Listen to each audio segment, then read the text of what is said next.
Shalom. And of course, blessings to you all who are saints. We rejoice because today continues to be that which Yahweh has made. And we are encouraged to rejoice and to be glad in it. And that's exactly what we should do. He is all-knowing. He's all-wise. He's actually considered to be the only wise God. And to him we give glory and honor. Unto him be glory, honor, dominion, and power forever. I bid you all shalom. It's always a delight to be here with you, to fellowship with you, the saints, to interact with you in reference to feasting on Yahweh's holy word.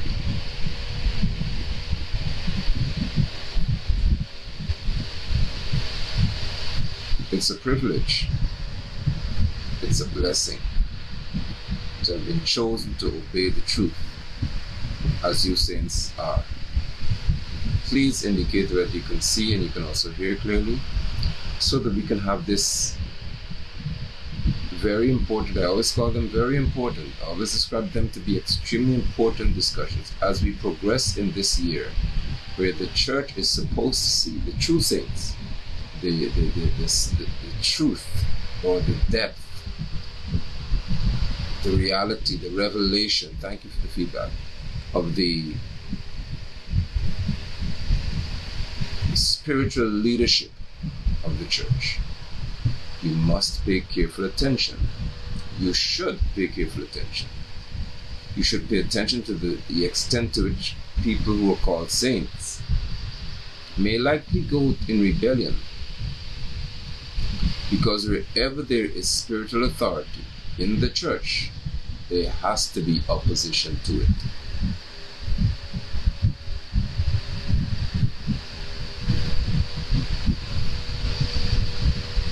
And I'm grateful for those who've been chosen to obey the truth. My brother, my fellow emissaries who are called apostles, it's so good to see my brothers, and I praise Yahweh for every one of you. For those of you saints who are kind, generous, and who are always willing to give to me, to my family, and to help in our upkeep, I thank Yahweh for all of you. It's certainly a distinct honor and a privilege to be among those who understand that they have got an earthly responsibility to take care of Yahweh's servants. Scripture records that those who speak to you in spiritual matters, you should communicate with them, and that text speaks to giving to them that which is tangible. I am grateful. I am thankful. The revelation of Yeshua, chapter 13. And while we're here, please, if you can, someone's calling me, please share this broadcast with someone who knows not be here with us, or invite them to the platform. Whatever you do, let's be able to share in fellowship. Hallelujah. Yahweh is faithful. He is holy. His truth endures forever. I see Mama Rosie is here as well. It's so good to see you. I was just thinking a few moments ago about those trolls, as they're called, who would show up on my page. Thank you, Mel. They show up on my page and they would, of course, do what you see them doing. And I found it to be quite humorous, as a matter of fact. But at the same time, I consider it to be a blessing that they are chosen to do that which they do, while the saints are chosen to obey the truth. It's interesting to see the nature of this world. The revelation of Yeshua to Yochanan, chapter 13, that section of the text. And today we're speaking to Yahweh's holy people. Shalom, shalom, and blessings to you. Yahweh's holy people. Yahweh's holy people. Yahweh's holy people. Shalom. The holiness of the people doesn't come from human desires, human ambitions, human accomplishments. The holiness of Yahweh's people is not derived from how many hours you pray and how much you fast. The holiness of Yahweh's people speaks to a covenant. Oh, if the saints can hear me today. There is a specific nation with whom Yahweh has covenant. That nation is called Israel, and it's true Israel. And every saint around this world, if you're not born out of Abraham's loins, you would have had to have been grafted into that nation to be among Yahweh's holy people. But at the end of this text, all of time, end of time as we know it to be, the focus would not be on the church as you know it. The focus is on the true nation of Israel. And when I looked at this text and I paid attention to this text, I recognized something. I was reminded of something. The extent to which, and I'll say it in one way, then I'll say it in the correct way. The extent to which Hasatan seeks to fight Yahweh's holy people. That's the wrong way to say it. And it sounds normal to some of you, but it's very, very wrong to say it. And I'm deliberately doing this. When I look at the text, I recognized the extent to which, and I'm saying it the wrong way now, Hasatan would go to fight Yahweh's people. If you say it in that manner, it suggests that Hasatan has made a decision to fight Yahweh's people. And there's no such text. In Genesis 3, as I was with the Saints, we were in fellowship last Sunday in person at Come As You Are Ministries. Genesis 3, and we spoke about this as well on our platform here.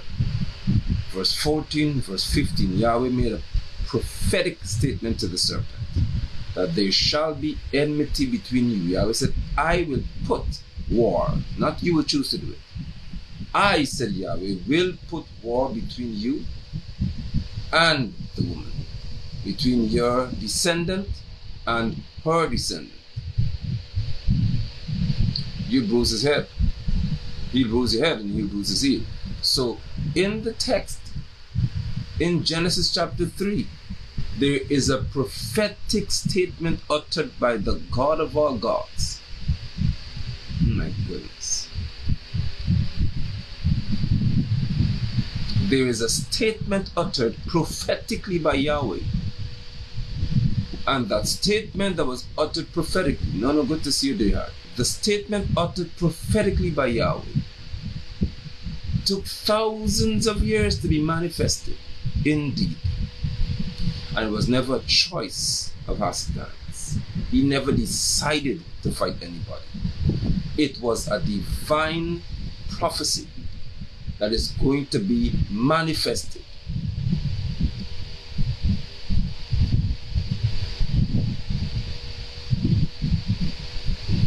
This is important for you to take note of, saints. It is unhealthy for any saint to promote, hear me carefully, it is unhealthy, it is spiritually unsound for any saint to promote Hasatan to a place in your mind where he has the power to make decisions about you. He does not. Apostle Zechariah, shalom. He doesn't. He never had it.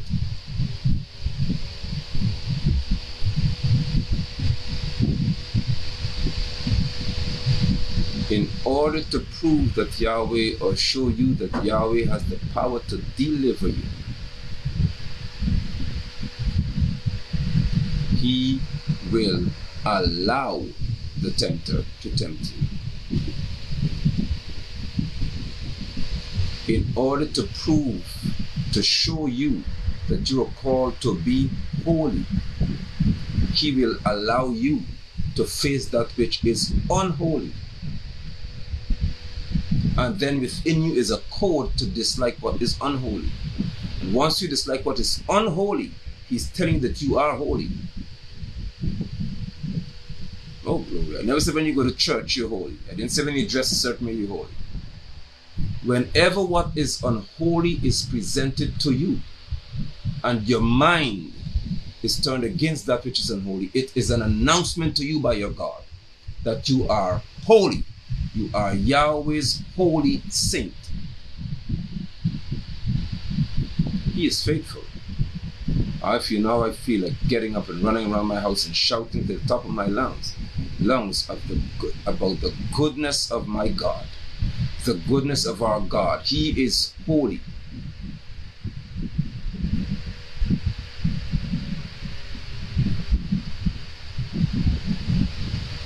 And the time will come when no saint will ever face temptation again, when no saint will ever face sin again, and no saint will ever commit the act of sin ever again, when no saint will be considered to be involved in some unholy act ever again. And even before that time would have come, all of these experiences you have, they do not determine your holiness. Your God has chosen you. Your God has made you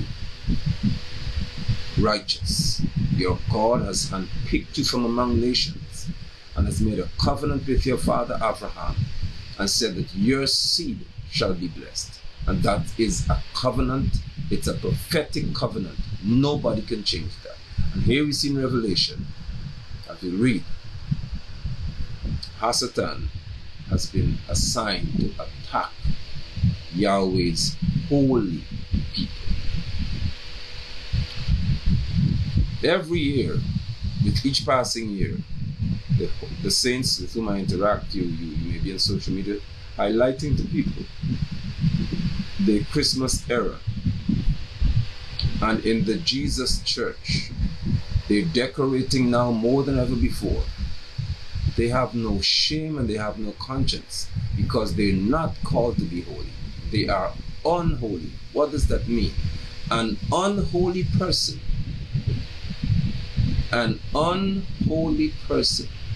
belongs to the world. Pay attention, take note. An unholy person belongs to the world. So at Christmas time, they can only do that which the world will do because they are unholy people.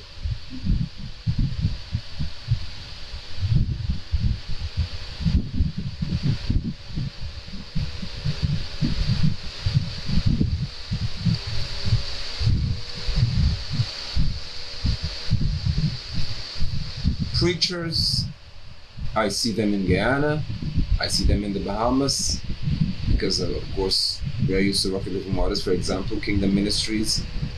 All the idolatrous symbols associated with Christmas is in their church, and they're speaking about having a holy experience with this God, and they're having spiritual experiences. And he's because every so often I see a report on my screen, and I look at that and said, Yahweh, and I would say, Yahweh, I am so grateful. I am so grateful. Some of you will never understand the extent, even in Living Waters. You think I'm always attacking women. I have time to attack anybody. I have never made a covenant to protect wickedness.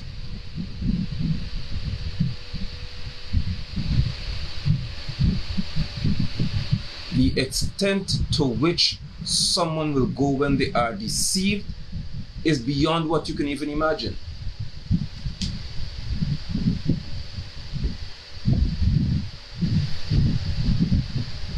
How can anyone admit to me that they know that Christmas is pagan, meaning it is outside of what is godly, and you have Christmas decorations on high volume all around the church? What are you saying to the people?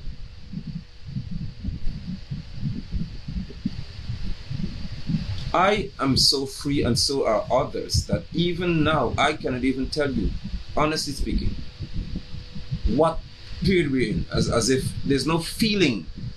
And that's how Holiness speaks. There is no feeling of Christmas within me. None. Some days I have to check my devices to see what date it is. There's nothing close to even feeling a sense of anything. When Yahweh has delivered you from the world you lose touch with it. When Yahweh would have delivered you from the world, you lose touch with it. All of you who are called saints, but you are still in touch. You still feel the worldly things. You still have this pulling to go to the worldly things. You still have this drawing to secretly involve yourself in celebrations like Thanksgiving and Christmas, and you try your best to make it not appear to be as if you're going all the way out there. You are still unholy, because holy people lose touch with the world. There's no feeling of anything in the air in my house. We are free from the deception.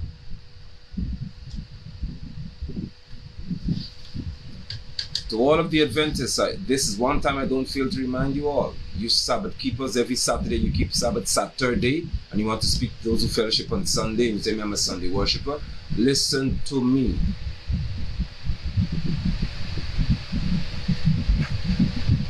Even corporate America, that's right, Pastor Mel. They do away with it. You have to say holiday greetings, not Merry Christmas anymore. That's true. In the US, they're pulling away from this Merry Christmas story.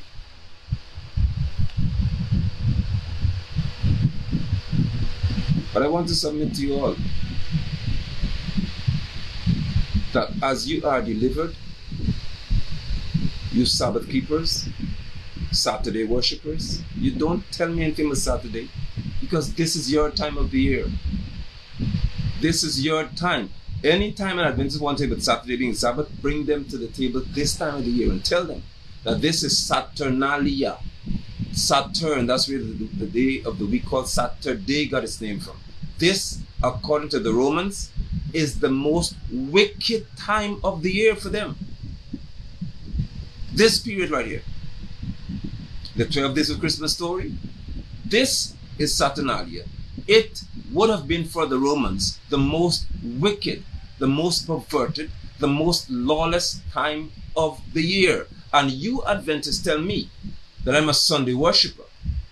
Sunday worshiper. When you worship, if you want to reason in that manner, Saturday, which is after Saturnalia, and that is the most wicked time of the year for Romans. That's where homosexuality, orgies, you name it, for 12 days or so, I think it would have been, they refused to have any law in Rome. There's nothing called adultery at Saturnalia. There's nothing called fornication at Saturnalia. There is no sin at Saturnalia. You can do anything you want, except overthrow the kingdom.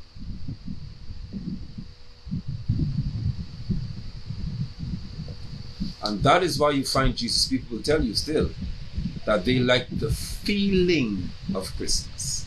And they like the feeling of joy they get. Imagine you get joy from being engaged in that which is known to have been the most wicked week in history.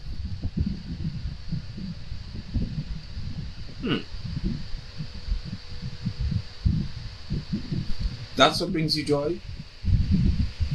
So your God, who hates wickedness, and you say I'm wicked, I'm evil and all that, so your God hates me. Your God who hates wickedness has a memory lapse. So he didn't remember what happens at Saturnalia, what happened then. And now your God, who hates all wickedness, is okay with your dressing up your church at Saturnalia. That's what you're telling me?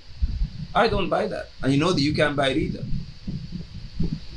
And some of you from within the congregation are saying to me that you are in disagreement with it, so why are you there? I always say to you all church people, you church goers, church goers, you are murderers. You will kill your own children. Don't tell me that you wouldn't. Because if you tell me in private that you know that Christmas is pagan, you know it's the origin is ungodly, you know all about Saturnalia because you're an information age now. Touch your screen, you can get all the information you want. And you know all of these things. But you still take your children into that environment, you are a murderous parent. You would kill your offspring in the name of God.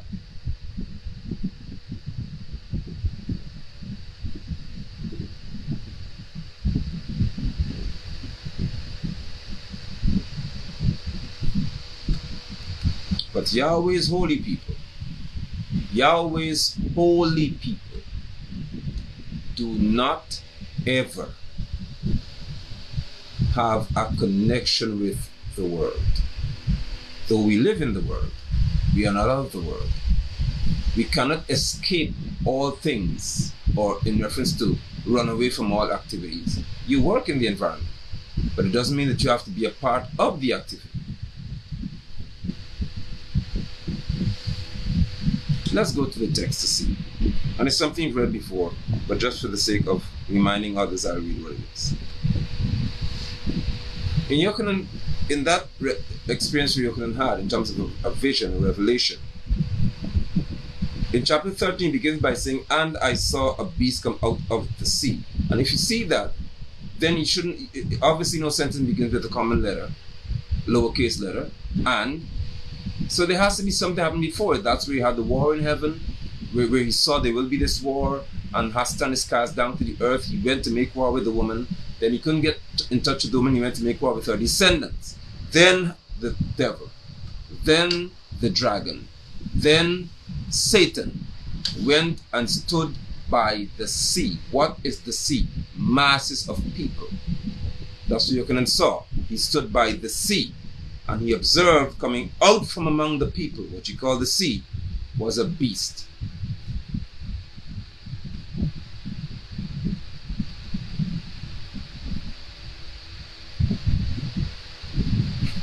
She said she saw a popular bishop shouting Yeshua, and in the same breath calling on Jesus. They are so confused that they're trying their best, but it wouldn't work so easily for them. Hopefully they deliver, some of them. He saw a beast coming out of the sea with 10 horns and 7 heads. On its horns were 10 royal crowns, and on its heads blasphemous names. I want to submit to you, that even the names that are found on the heads, authority, rulership of the beasts, those people who submit to the beast and who rule nations, even those names have something to do with you as a saint, with the people of Israel. Not every saint is of Israel in context by birth. The beast which I saw was like a leopard, but with feet like those of a bear, and mouth like the mouth of a lion. So it's loud.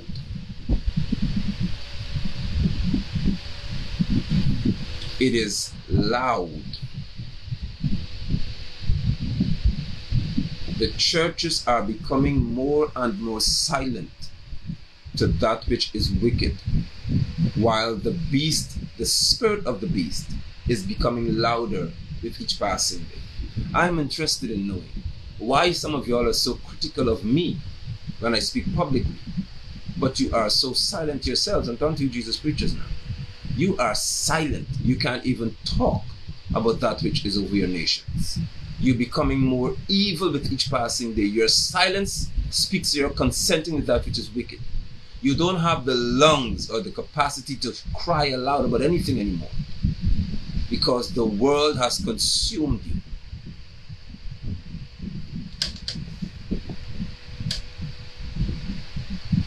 The beast, the spirit of the anti-Messiah, will always tell you that is at work in the earth. And because he is at work in the earth, his spirit is already at work in the earth, that spirit of the Antichrist is already filtering into congregations and controlling leaders of churches, controlling mass religion, controlling mainstream religion. You are under the authority of the beast already. Your prophet, your apostle, your prophetess, all of them, they are agents of the devil.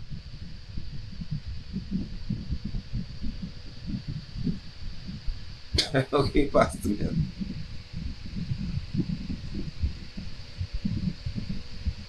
Look at how many things are transpiring in Guyana, and they are not saying a word because they are Hasatan's agents. The beast had a mouth of a lion. It was loud.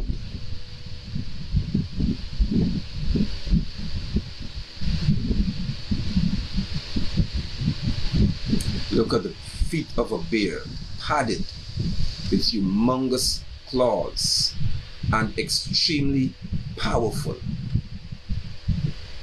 That's what your pastor fears. That's why your prophetess doesn't talk about holiness. That's why your apostle and all them are chickens and wimps, because they know that the feet of the bear would, if a grizzly bear would ever put one hand on you, one paw, one foot on you, it could take your head off. They are afraid of the beast, because even the feet of the beast, the lower part of the beast that's in touch with the earth, that part, the center of it, pay attention, if you observe a bear's paw, the center is padded, it's soft and nice, but there's some huge claws attached to that padding.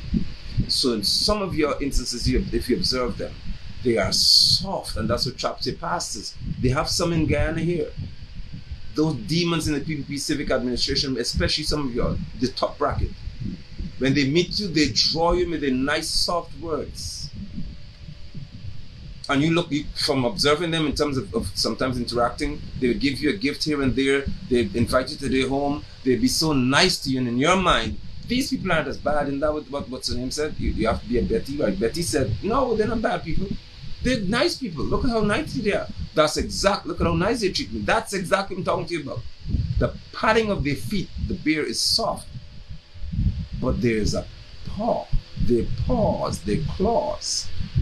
That when you are close enough to them and they snap, that's when you feel it. Why aren't you, PPP, telling us about Saturday song? Huh? Your own minister and his family were slaughtered.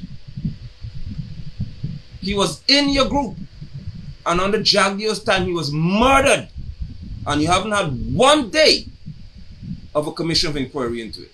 And there's nothing called commission of inquiry in reference to that. There's a coroner's inquest. PPP doesn't know what I mean. The PPP has no clue what coroner's inquest mean. And when Granger was there, once he spoke about it, and it didn't happen. Because the coroner is a magistrate. So therefore, the coroner's report has direct legal implications. Commissions of inquiry have no legal implication. They just inform you of what they inquired about. But a coroner's inquest have direct and specific legal implications according to the Constitution. The 20 children in Mali who were burnt to death, Irfan Ali has not said once from his mouth that there will be a coroner's inquest when Mali has a magistrate court. If there's a magistrate in the district, then there has to be a magistrate's inquest or a coroner's inquest. That's the Coroner's Act of Guyana. All your pastors don't know that. But Joe Singh, Kim Light, whoever her name is, head to Mahdia and interview a few people, then they're going to write a report, and that's the end of the matter. Why aren't your pastors talking? Because the paw of the bear is over there. What happened to Prophet Murray? Don't you know about coroner's inquest? If any human were to die of unnatural causes or be suspected of dying of that, the magistrate is mandated according to law. The police have to report to the magistrate, and that magistrate will conduct an inquest. The girl who was claimed to be hanging from a door on her knee, I have never seen somebody hang from a door and die when the foot could be in the ground. The average is about 72 inches or 70 inches high. 80 inches high. And your feet, you could hang from a sheep. And there was no coroner's inquest. Anil Nandalal's bodyguard shot himself during election time, and there was no coroner's inquest. The PB doesn't know what coroner's inquests are about. And the preachers in this country have not said a word. Because the paw of the bear would take their head off if they only speak. I'm telling you why they can't talk. Because the bear, the Antichrist, the anti-Messiah has got leaders around this world who are the feet of the bear. They would rip your head off.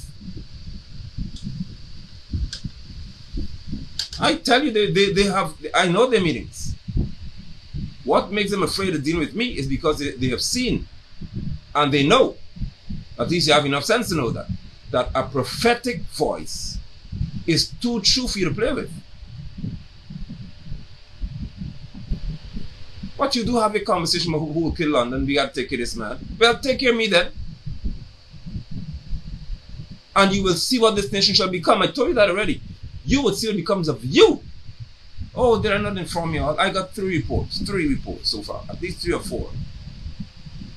You remember Sheriff Fife, whose dog killed my animals? It was in social media. Killed my chickens in the farm, and the magistrate who refused to even look at 1 second of evidence, but instead allowed me to suffer injustice in this country. And I told him I'm not going to fight anybody anymore. I'm done with this because I know justice will become the matter. It hasn't been 3 years. It hasn't been 2 or 1. Maybe 1. I got reports from the community that dogs, not cats, not cheetahs, we don't have that in Guyana, not ocelots, dogs. Her son-in-law, I think of it, who owns the farm, said that dogs have devoured their chickens, and their pigs have begun to die in mass numbers. They said, well, people told them, you all forget what you did to that man. Your memory shallow. Don't talk about dogs killing your chickens. Remember what you did to that man. I'm here to report to the saint. Not 5 years, not 2 years, Sheriff Fife. Dogs. Tell the whole world now. Come and comment here. That dogs have destroyed your chickens. And your pigs are dying. You trying to sell them off now? Don't try to sell them off now. And they have them by the hundreds.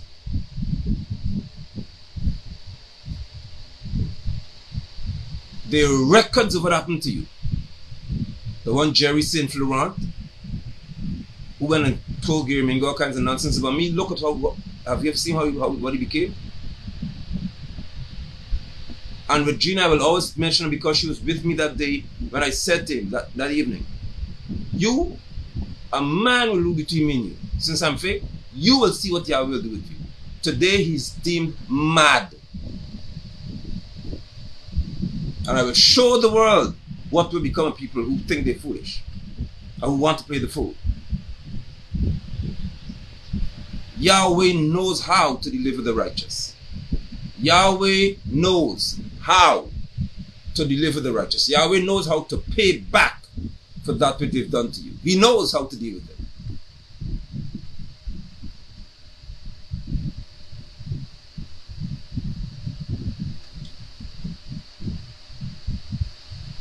I've also said on numerous occasions that whenever you see me say I stopped speaking to something, that's when trouble starts.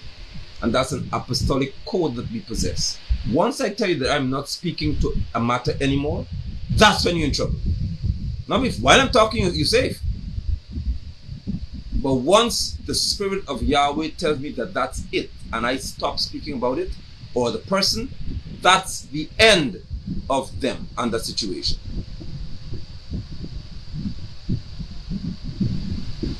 Preachers are afraid of the paw of the bear.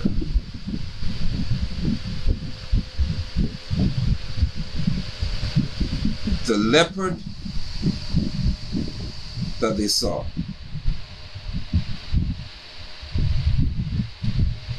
it looked like a leopard, a pretty cat, very elusive. That's why you're also deceived. You don't even know where they're coming from, how they're going to trap you. You don't know where they trap you from, you Jesus people. You are in bed with them and don't realize where the trap is.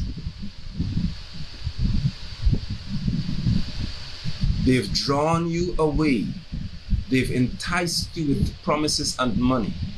They've pulled you into a realm of accepting that which is evil and calling that which is evil good and that which is good evil, which then would certainly incur the wrath of Yahweh. You can never call what is good evil and what is evil good and think that you're a blessed person. Yahweh shall deal with you. He will destroy you in a heartbeat. Woe unto you. That's in the book. Who call good evil and evil good. And that's what you're doing to me and other people. Tamo. That's Apostle Thomas, by the way. Oh, we enemies. Apostle Joshua in Quarantine, he's an enemy of the Jesus people. And you're calling him evil for speaking truth about your wickedness and highlighting what you're doing in your churches that are erroneous and wicked. Woe unto you. Why do you think the children are the way they are?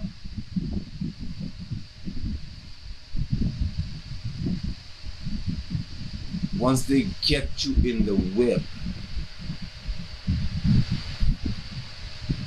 a bear is warm. A bear is warm. That's why the polar bears can be in the ice. It doesn't bother them. A bear is warm. Who needs to hear this? I'm talking to the saints today. A bear is warm. Take note and be warned. A bear is warm in terms of how the fur feels. You are comforted in their presence. When you're cold and you're trembling and a bear embraces you, you feel warm, so you can testify. I was held by Jack Dio, and I was held by this person, and Priya is a nice person because Priya invited me in, and I had no money. Priya gave me some money. That's your testimony, our pastor. The church couldn't be finished, so we had to. Irfan came to Murray's church. Let me deal with you, Shorten. Irfan Ali, a Muslim, came to Jesus Prophet's church, and Irfan Ali, a Muslim, promised to build the house of God for you. Aren't you embarrassed? Aren't you ashamed that with all these preachers you have in this country, a Muslim has to come to promise to finish the house of God? So Yahweh needs a Muslim to finish his house according to your doctrine? What kind of poppycock is that? What utter garbage is that? How can you be a prophet as you say you are, and a Muslim comes on the pulpit in your church and has to promise to finish the building? Aren't you ashamed? Are you not embarrassed? You don't see me ask any Muslim for help in reference to what happens to paradise. When we going to deal with paradise, it shall be done by the hand of the saints. If the saints cannot give to complete our fellowship building, it will not be finished. That's my policy.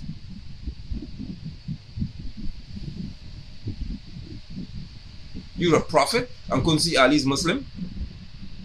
You couldn't see Sodomite Susan in your church and address sodomy. You couldn't do that.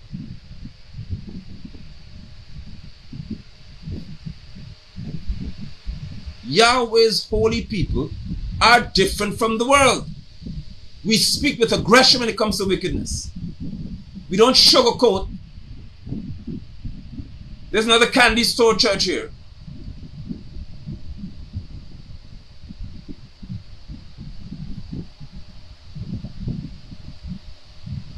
The bear is warm.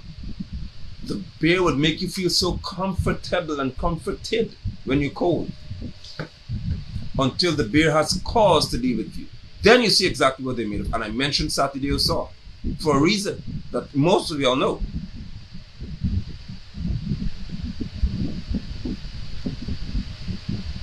One of its heads, one of the heads of the beast appeared to have received a fatal wound. That's verse 3. We're going to verse 7 in a minute.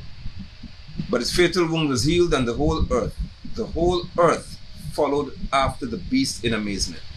The whole earth followed after the beast in amazement. The whole earth followed after the beast in amazement because of a miracle. Now let's go to verse 7. Or verse 5. It, the beast, was given a mouth, speaking arrogant blasphemies. This is after he would have the dragon is cast out of heaven. After he's went to make war against the woman, then he's now turned his attention to the woman's offspring. Now there's the beast. And this beast has a mouth that speaks blasphemy. Verse 7, it was allowed to make war on Yahweh's holy people. And that is what I have to focus on Yahweh's holy people. As a holy saint, as a holy person, the prophetic end of those of us who may not, some of us will go to sleep before this time comes, but those who are alive, there has to be a nation of Israel in the earth for there to be this attack on them. And in this attack, the focus is on Yahweh's holy people.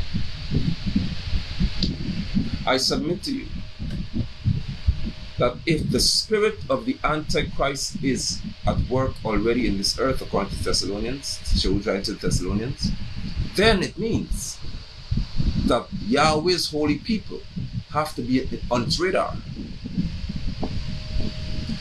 And as Yahweh's holy people, that text speaks to your being set apart. You have been chosen and you have been put aside for Yahweh's glory. Now, when you are in church, as they call it, or when you're fellowshipping in church and the music is playing, and Regina says, we are holy people and we've been set aside for Yahweh's glory. Yes, since this is our purpose to glorify Yahweh. I know all of you.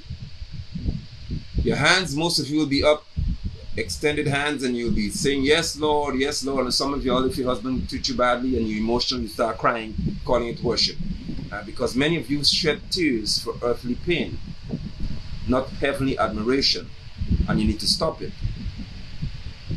Don't give people the impression that you're crying because you are in the presence of your God, when you are actually having an emotional response to marital issues. Stop it.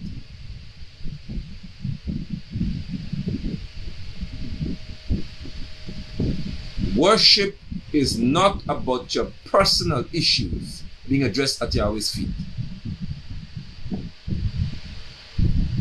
It's about your bowing even that issue down to say, even with this issue, I will exalt my God. Not in an emotionally wrecked state. But my issue is insignificant if I recognize the presence of Him. How could you recognize the presence of your God? And how your husband treats you is still important. Is anybody present?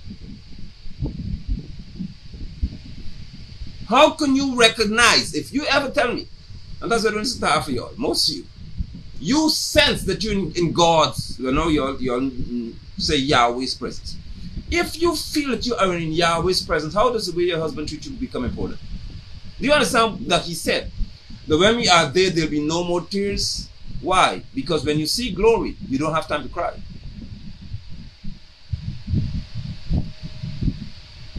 There'll be no sadness. Why? Because when you see Yahweh's presence, how are you concerned about your earthly situation?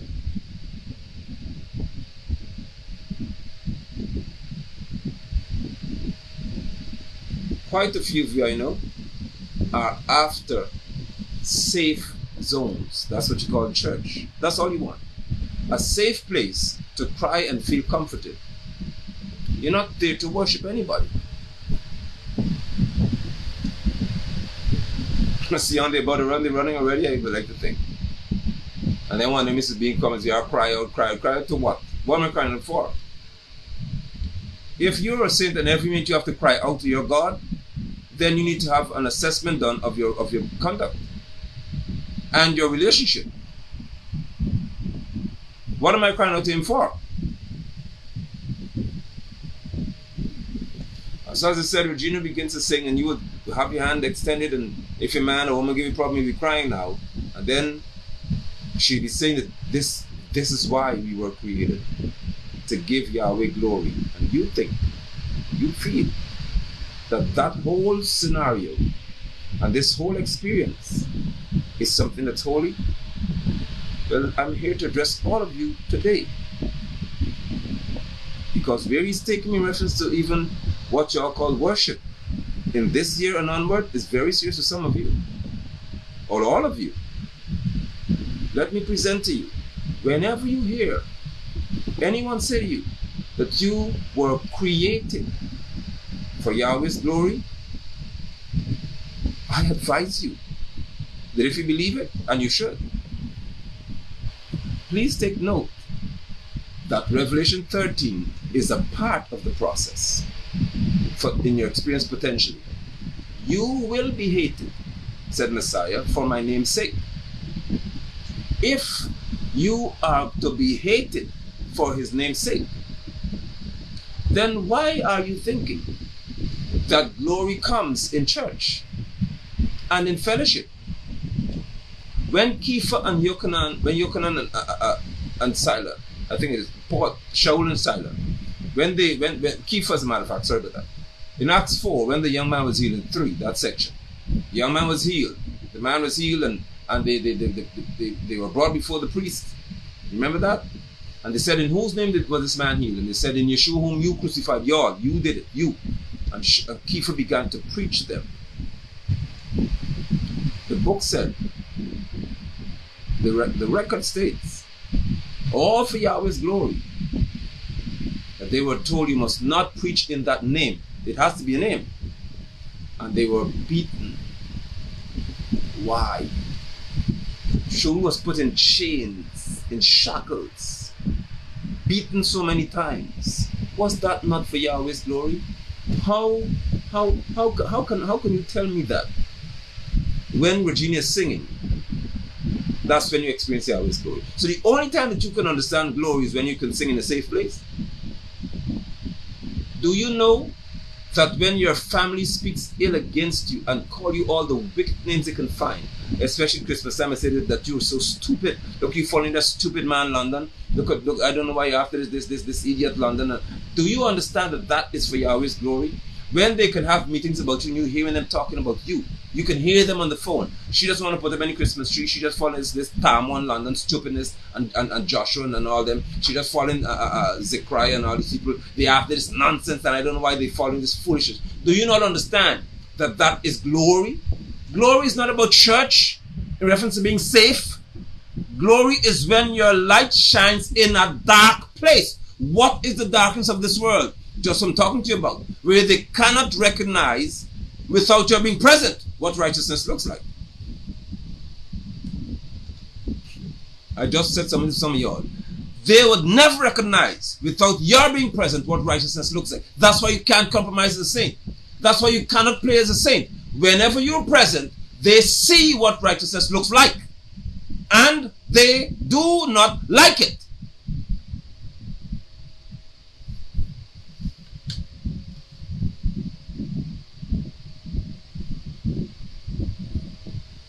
Yeshua came, and I'm happy that he's taking me here today. Yeshua spoke to his disciples, and in teaching his disciples, he taught them how to interact with the Hebrew people mainly. He came to his own. When he was sending them out, he said, I'm sending you to the lost sheep of Israel. Do not go to any other nation. That's what they were told. Remember that? So when he told them, let your light shine before men, he wasn't talking about heathens. To those 12 he's speaking to was when they were going out to work among their people in Israel, so they may glorify your Father in heaven. Why would they glorify him? Because they know Yahweh.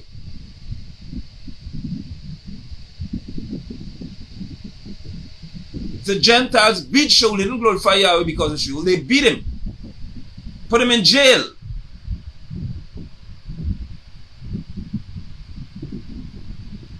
The wicked, even in that text, in Revelation, they didn't come up to see the good work of the Hebrew people.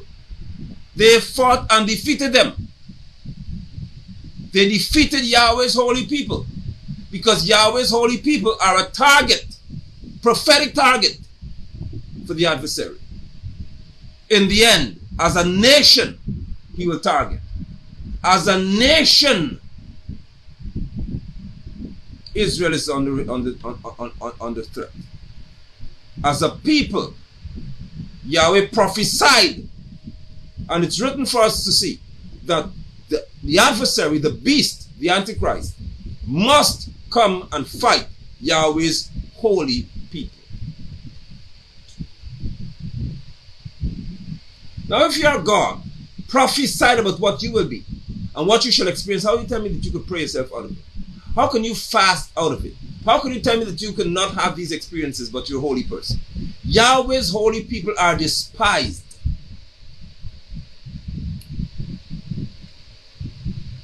And I'm seeing so many of you who are making adjustments so that you will not feel defeated. But it doesn't matter how you try to adjust. There is a prophetic utterance that if you live until then, you will experience defeat because you are holy. And whenever I stumble on this text, something happens to me spiritually. To see that my God can be so powerful that he could allow his holy people, not just ordinary people, to be defeated in a fight. It is contrary to everything I've been taught.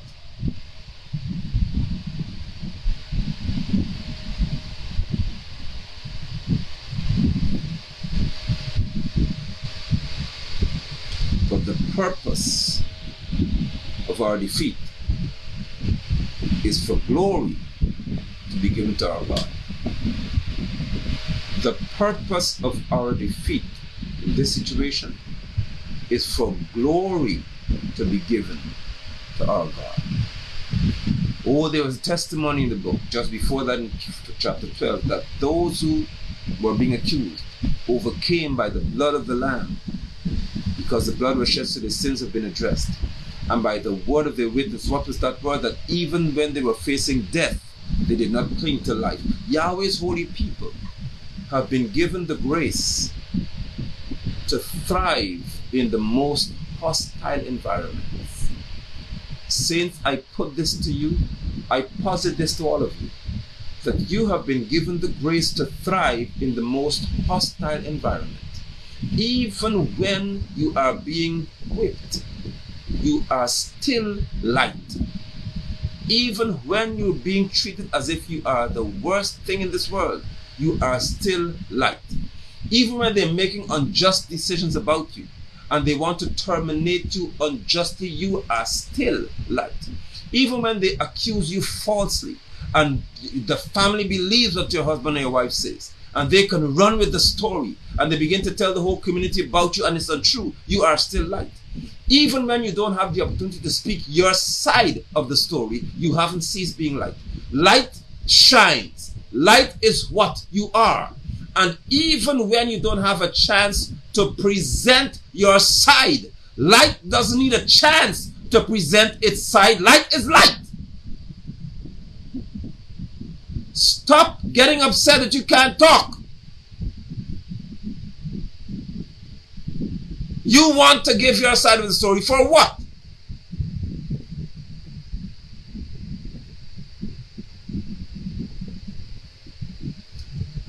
Listen to me. If there anybody, I pay careful attention to some of y'all. I pay close attention, especially to my sons and daughters. I look at y'all very closely. You don't even realize what I do.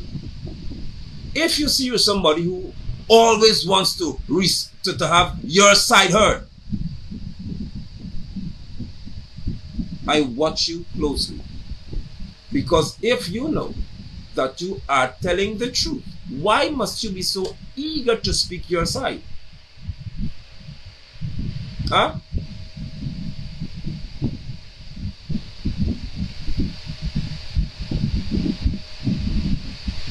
Why?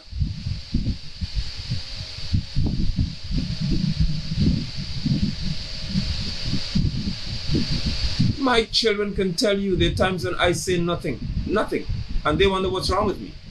There are times people say things about me and say, I have nothing to say. There are times I let the world run with a rumor for as long as the rumor can live and I say nothing. And then, lights, camera, action. I'm amazed at how Yahweh makes me function sometimes. You could spew the worst accusations about me and I say nothing. Because I love how light shines. Once Yahweh flips the switch and says shine, you don't have to defend yourself anymore. Yahweh's holy people shine even in defeat. Yahweh's holy people shine even in defeat. Even when the Antichrist would have launched that war, and why would he be able to target Yahweh's holy people? Because you are the ones who differ from the world. Just take note of that. In the end, when this fight is taking place and when the war starts, the holy people are targeted and defeated because they are light. Once the Antichrist can find you, it means you're different from the whole world. Once the soldiers and those who are agents who will be working militarily to find you and to kill those saints, is because they know that these people here living at this address are different from everybody else. So your house, your GPS location is tracked. They know where you are and they can assassinate you because they know that you're not like your neighbors. So I tell you all, I am excited about this whole end because I recognize that your house is targeted, not for gifts and merriment. Your house is targeted because they know that holy people live there. I'm not talking to weak people this afternoon. I'm not speaking to those of you who cannot handle this weight of truth. I'm not addressing those of you who are too soft to deal with this. The fact that they can target my house or target your house, target your job, target so many things is because they know that holy people live here. Oh, if you must shout about that. That when your neighbors look around, they must know that holy people live here. They must point and say over there, they're the holy ones. They're them Yahweh people. They're those Yeshua people. They're them Yahweh people.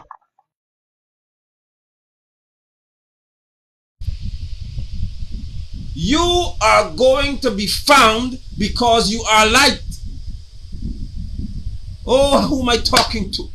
The Antichrist will be able to find you through his soldiers because you are light.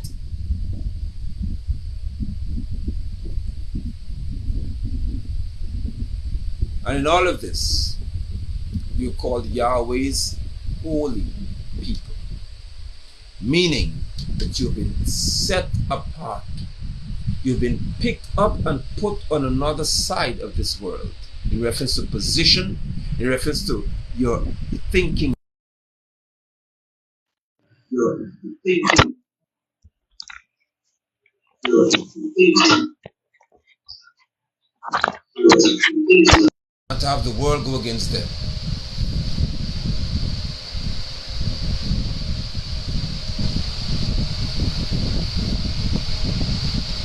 Pastor Mel said, Apostle, this morning I woke up and was craving going to post. Wow. Many are believing what they heard because of someone of my house said it. But I will not clear up any rumors. And I got distracted. Then I remembered I heard clear as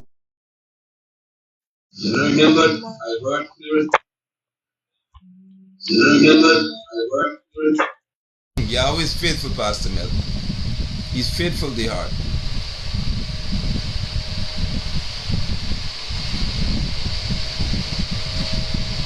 As a saint, the nation of Israel, the true intense attack.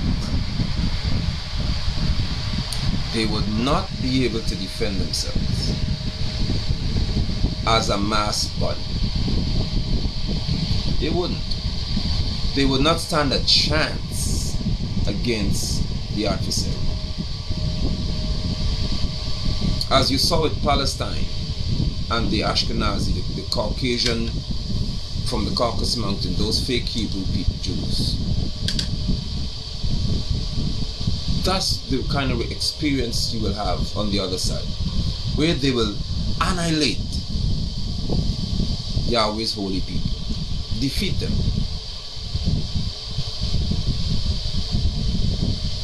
I can hear some of you praying, and you are seeking for your God to deliver you because that's what Jesus Church taught you. That everything God could get you out of, He actually knows how to deliver the righteous from every situation. Many are the afflictions of the righteous, but Yahweh shall deliver him out of them all. And I said, sometimes if people don't know the truth, they say there's conflict here.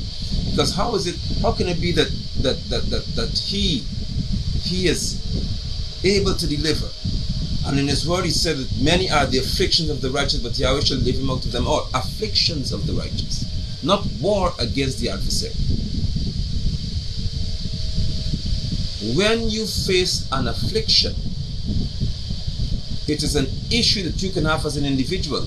That doesn't address your part of being part of a nation of people. And that's why saints have to stop being so self-centered in your focus. I know what Jesus Church did to you. They've reduced you into an individual and not an army. So they made you believe that your private issue becomes so significant. You have heard people say this. And I even sang it because the song sounds so good. When Tony McCrockett sang the Jesus song, just for me, Jesus came and did it just for me. And everybody, yes, oh my God, you're crying. And then preacher will tell you, even if you were the only person in this world, Jesus will die for you. Jesus would, but Yeshua wouldn't.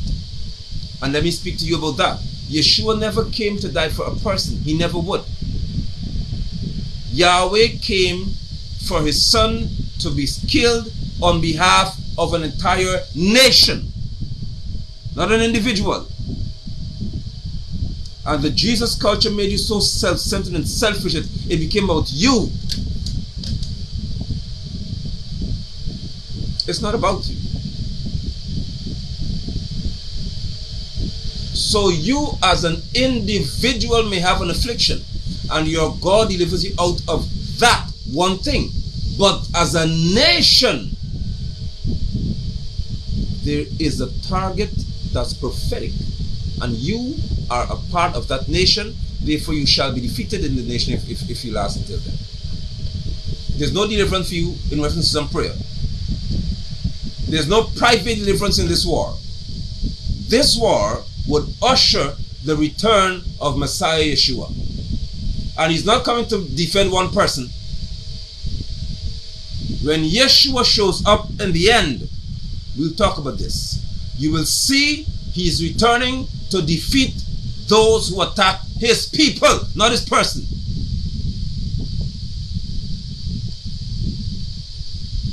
Rejoice over your personal afflictions being addressed, but do not be deceived that he will not allow you to face persecution as a whole. The body of Messiah is persecuted. While you may have your personal victory over some situation, the body is still persecuted. While you may be facing some individual issue, the body of which you are part is still defeated.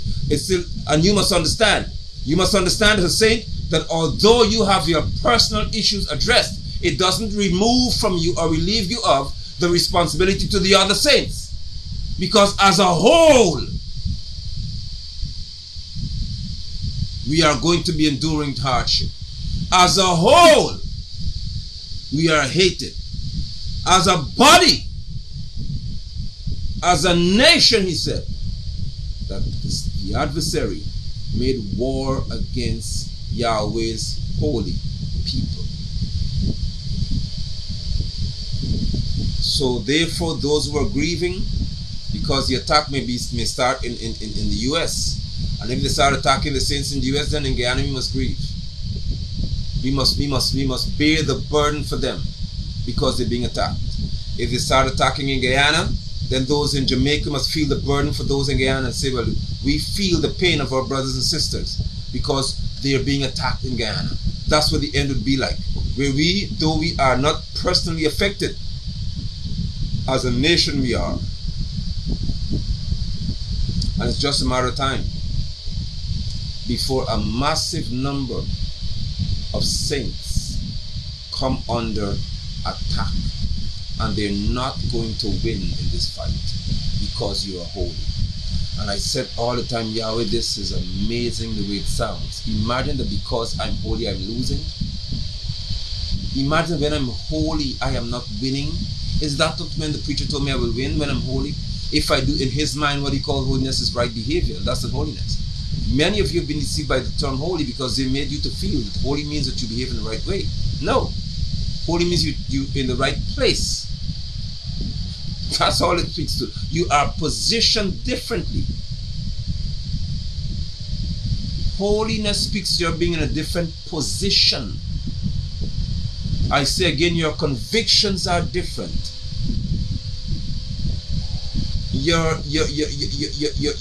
Your passions are different. What you stand for is different from the world. What you fight for is different from the world because you are a holy person. And as a holy nation, look at what you will be facing. Then shall we see the glory of our Messiah, the promise of our God, returning, and with the word of his mouth he shall consume the wicked. That is why the holy apostles who are walking the earth now, if the spirit of the beast is here, then the spirit of Messiah must also be here. And that's why you're seeing in the earth holy vessels who are consuming by the spirit of Messiah the wicked with their words. When we say things, they are stuck, they cannot respond, they cannot fight, because that will be the end indeed. When we open our mouth to address their wicked doctrines, their false fake nonsense, they cannot defend it, because when Messiah shows up and he opens his mouth, the world is consumed.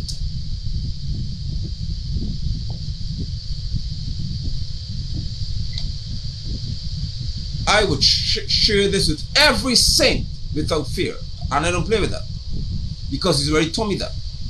He said to me that once you are chosen to be my holy apostle, whenever you address their doctrines, they cannot contend. Have you ever seen them trying it? Yahweh has said to me that they wouldn't try it. He said that they cannot. AOG, Adventists, none of y'all. He said to me that you cannot contend with what I say. None. And that's why with the confidence of my God, I can stand and tell y'all that you choose the venue. You choose any part of this country or the world. And I can travel to where you are. We'll gather in the meeting. We'll have a big forum wherever you want. And you bring all of your henchmen. I don't want no little fry. Bring the big boys. You choose the culture center. You choose where you want. It must be streamed live. Have a moderator of your choice. And let us talk about the name of the Messiah. Let's talk about tithing. Let's talk about anything you want to talk about. You cannot respond to this challenge.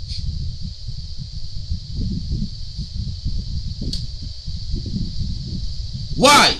Because I told you, if the spirit of the Antichrist is in the earth now, and it's functioning already, then the spirit of Messiah must also be here, and must be functioning. And the spirit of my God is not defeated. Oh, saints, may you hear this. May you hear this. That's Regina, they know why to tell him. Prove me wrong and I'll never preach again. And I'm still preaching here, right? I tell you all the time, prove me wrong and I'll never talk again, and I mean that.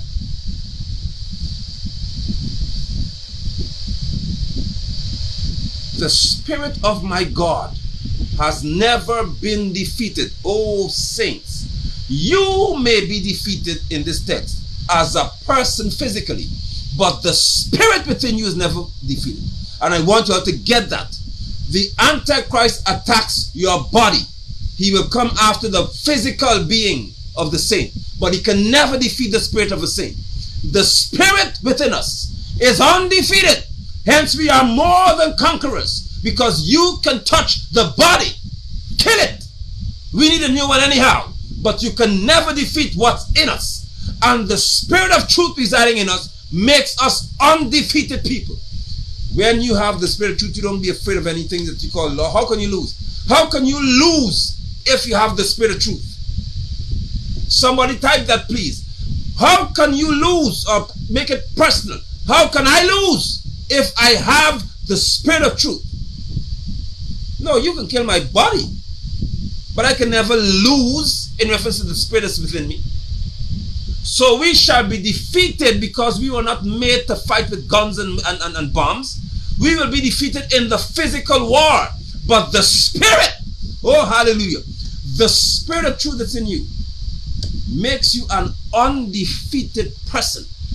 And that is why you do not lose heart. You don't become sad and discouraged because, they're killing people over there and they charge my sister to lock up my brother so I can't preach anymore. No, the more they persecute the church, the louder we shall proclaim the truth, because the Spirit of truth cannot be defeated. How can I lose? How? You think because you kill me I've lost? No. I keep telling you all that. The holy people of Yahweh are not defeated spiritually. The war is a physical fight where you have bombs and you have grenades and missiles. That's it. Bullets. That's how they're defeating us physically.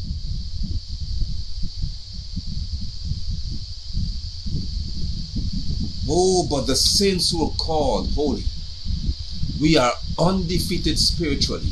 And that is why I would say to you all, wherever you are in the world, you can come to challenge me at any time for us to discuss any doctrine you want to. Why do I do that? Because I want the saints to see that the boldness with which Yeshua shall return is the boldness that we have within us now. We, the holy apostles, and you, the saints, are not to be afraid of confrontation. No, I invite it. I tell you, you're not. No. You have to say, oh, because I know they do like Gino Jennings, the one. Yes. He challenged people, and then when Brother Terrence said, okay, then I have a leader who's ready to talk to you anytime but Yeshua. He can't be found up until now. The same Gino Jennings, because he knows. And then somebody, of course, who follows me would have said to him about Yeshua versus Jesus, and he said the utter garbage. The Bible calls him Jesus. What nonsense is that? What is his name? What did he call himself? Doesn't the Bible call anybody.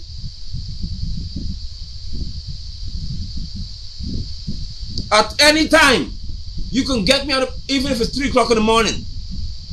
Wake me up and say, all right, then you're ready to go live. The panel is ready and they're about to challenge your doctrine. I don't have an issue with that. And there's no apostle or son of mine, none of my sons or my daughters should be afraid at any time y'all call them and say, let's have a conversation about this. And they are ready to deal with you in that second. That's how the saints function. So you may repossess a car, you may take a house, you may deny us having some financial benefit, you may say you're fired from the job. Those are all physical defeat. Gerald has a question, so did I miss that? Sorry, Pastor Mel, where's Gerald's question? Ah, there it is, I see it here. Gerald has asked a question. Let me see my boy asks. In terms of being defeated physically as saints, does this mean that all saints will be gathered in localized areas which would face isolated attacks? Good question. What will happen, Gerald, is one, it speaks to the marking. Remember, the name or the mark of a beast will be in a person. Where it speaks not just to a physical mark, it speaks to a culture. The beast can recognize as they do now. I don't know if you have the experience, and thank you for the question, Gerald. Where persons will say to you or to people, you want them to show people. You follow London, don't you? They say that. How do they know that? Because from what you say. So there will be laws, there will be edicts passed that you are not allowed to do certain things. Daniel is an example where the king gave an order. Nobody must pray in any name because he was deceived into doing so. And so once that order is given, anyone who seems to be different is killed. So it's not that the saints have to be in a localized area in pockets, but also there'll be a time when persecution will be so great that the saints will automatically gather in some instances. In other cases, as I said, because the adversary is not coming to kill everybody. No. This war would not consume every saint. Because some of the saints are going to be killed. And I told you before, some of us, or some of you, because you like luxuries, you'll be one on the front line. You don't like living in the bush. You don't like living off the grid. You don't like being farming. You don't like doing this. You have to drink water that's treated and bottled and all this. So you'll be one who has to go to the store. But there are other people who be living in the bushes and the mountains. You never find them. So where you are, remember the cities will become greater and greater. People are drawn to these benefits and the amenities of a city because it's so beautiful and it lures you, and that's exactly where you'll be trapped, because you'll not be able to get anything unless you are in allegiance with the Antichrist. And it happens in the world today, in some nations where they ask you, do you believe in Allah? And you say no, they kill you.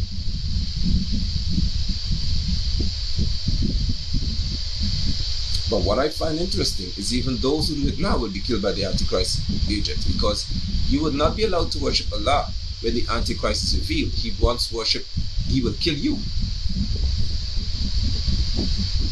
Because he'll make every nation, every person, every tongue, every creed will have to bow to that Antichrist. So you will not have a chance to have your individual preferences met in reference to what you believe. When it comes to bowing, you will bow to that beast, no one else. But the saints shall remain. The saints shall remain confident in their God. And as we look unto Yeshua, who is the author and finisher of our trust, we have confidence.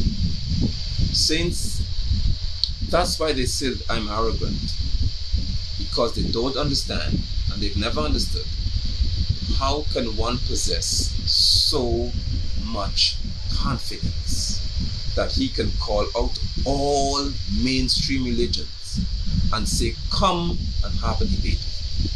And then I heard one of them from Calvary Temple said that I am Goliath. These people are, see, one from Calvary Temple Assembly, God said that I am Goliath and they're David. Now how you fix that? They may say, how you fix that? How you call me Goliath? Y'all are so, you got how many thousands? You're the largest Christian denomination in Guyana. And you tell me that I'm Goliath? That's why you, well, David defeated Goliath. So bring your David then. Bring your David, not David. Bring all your little David preachers and let them come and talk to him. She said he sounds just like Goliath, how he's challenging us. Come. Shalom, man. I couldn't believe it. That the denomination Guyana said, one of the ladies there, a leader actually said that I'm Goliath and I'm challenging them. So why y'all didn't show up yet?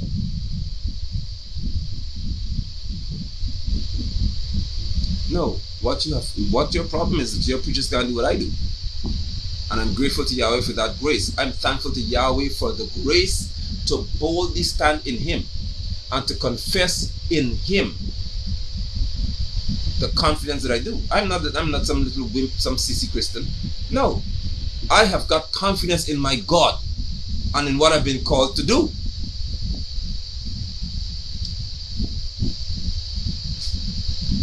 See, Pastor Mel, remember slingshot to shoot the birds? That's right, shoot birds and cook them.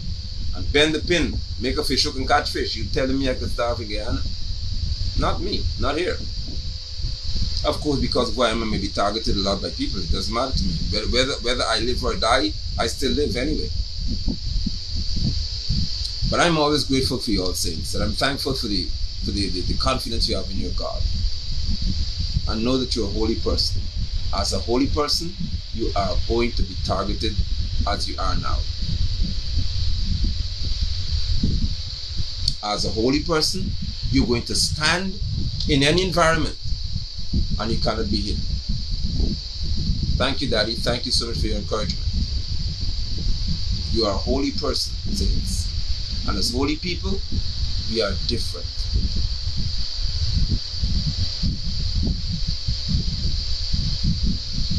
I saw Regina, I don't know if you saw her at the award last night, and she was on the red carpet. All these things were prophesied to her. My day has been so crazy. So, but I always say, I will say this publicly because, you know, she's a public figure. And she knows my position. We were never, ever called to win awards. Your assignment is to glorify in song your Father, not to win any award anywhere. Your Father in heaven is who your worship is directed to. Your songs are to bring freedom and comfort to saints, to comfort some of them even in the place of death, not to win awards.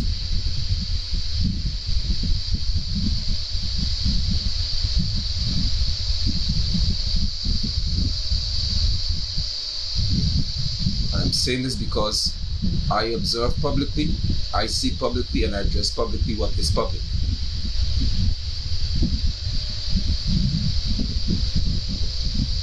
Yahweh has chosen to position you where the world can see you.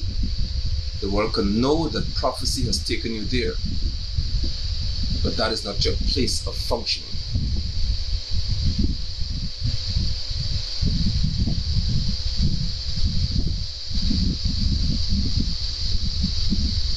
You are not to focus on who awards you or who celebrates you. You are to focus on what you're called to do.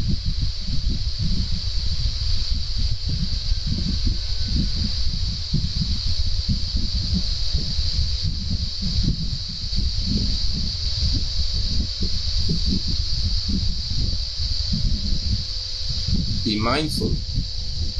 If all men love you, that's how you win an award. When you become popular enough to be loved by men. If your Father is despised, why should you be celebrated?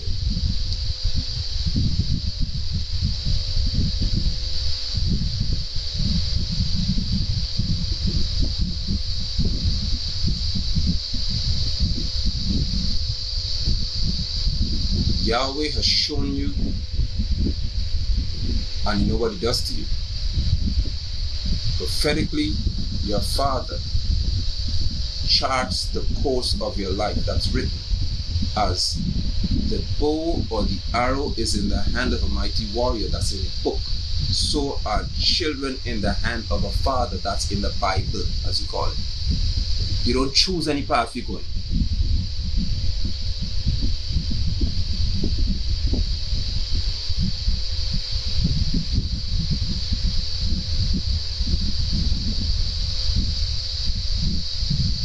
You are not called to award shows. I dare say that this may be the last time you go to one.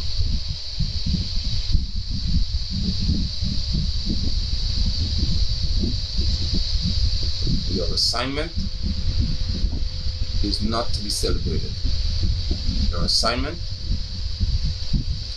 is to sing unto the glory of Yahweh and to bring comfort and prophetic declarations by repeating that which you know your Father has spoken to the saints. Nothing more, nothing less.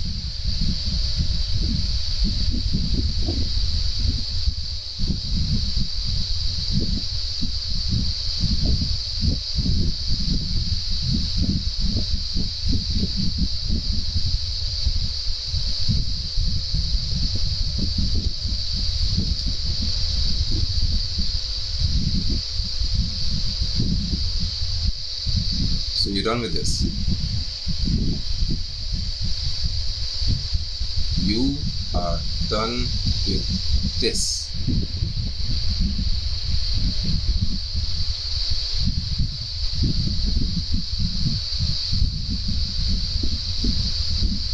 And in closing, to my daughter, I say what may save some of your lives. Holy people are not to be known by the world. They are to be different from the world. you're not called to be a celebrity as a holy person. Holy people are not called to be known by the world. You're called to be different from the world. That's what makes you holy.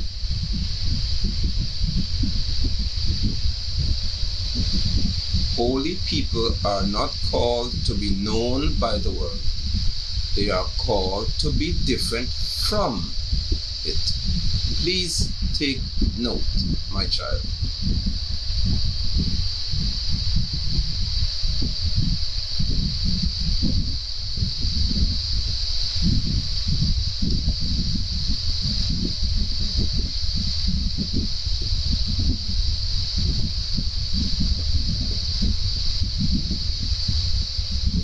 And as long as I see that you're different from the world, then you're in good shape with me. May the grace of Yahweh abound towards you. May the shalom of Yahweh remain with you. May the strength of Yahweh be your portion. Sing unto him, baby. Sing. And this is the direct instruction to you. Sing again. Don't pray you. I know you're not here with me and you don't have music and all the rest of it. I don't care what you have or don't have. Sing again.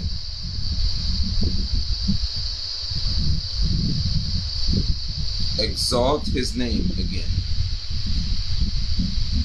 Raise the standard of purity again. Let nothing or no one distract you.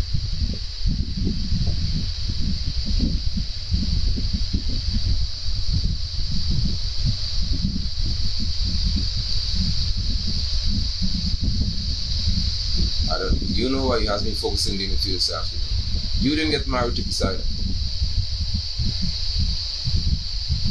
And you shall not be one of those young ladies who get married and go quiet.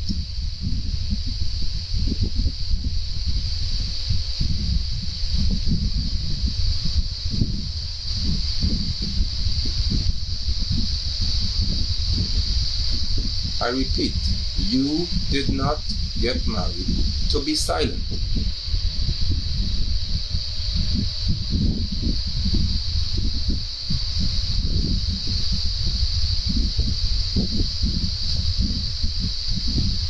Sing.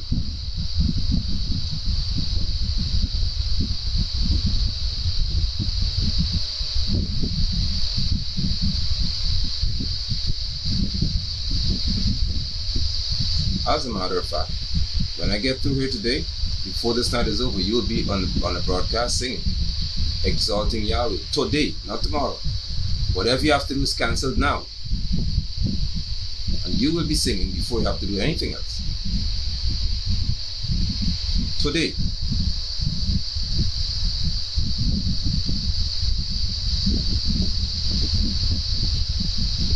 Do well, saints.